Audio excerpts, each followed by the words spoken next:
Buonasera e ben ritrovati con l'informazione flash di New Sicilia e i principali titoli del pomeriggio. L'obiettivo è partire coi cantieri per il ponte sullo stretto entro l'estate, cantieri che, secondo quanto mi dicono i tecnici, dureranno almeno 7 anni. Queste le parole del ministro delle infrastrutture e dei trasporti Matteo Salvini parlando con i giornalisti alla Mezzia Terme.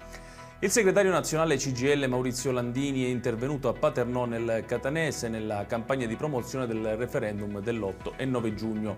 Questo referendum non appartiene a nessun partito. Se raggiungiamo il quorum, il 10 giugno ci saranno milioni di persone che avranno diritti e tutele che oggi non hanno, le parole di Landini.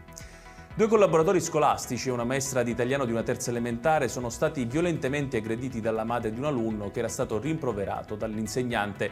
Il tutto è successo nella scuola Rombaldo Radice di Palermo. Portati in ospedale, i 2 impiegati ATA hanno avuto una prognosi di 6 giorni, la maestra di 3. Sono Salvatore Baglio, Enrico Foti, Ida Nicotra e Pierfrancesco Verù i 4 candidati alla carica di rettore dell'Università di Catania per il sessennio 2025-2031 ratificati questo pomeriggio dalla Commissione elettorale. Elezioni che si svolgeranno il prossimo 23 di giugno. E chiudiamo con il meteo. Nella mattina di domani nuvole e qualche pioggia, in particolare sul litorale tirrenico e nelle zone interne. Dal pomeriggio l'alta pressione si rafforzerà, determinando tempo assolato in tutta la Sicilia.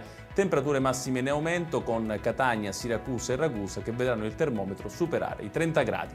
Ed è tutto per questa edizione. Tutti i dettagli su queste notizie li trovate come sempre sul nostro sito www.newsicilia.it. Grazie per averci seguito e buon proseguimento di serata.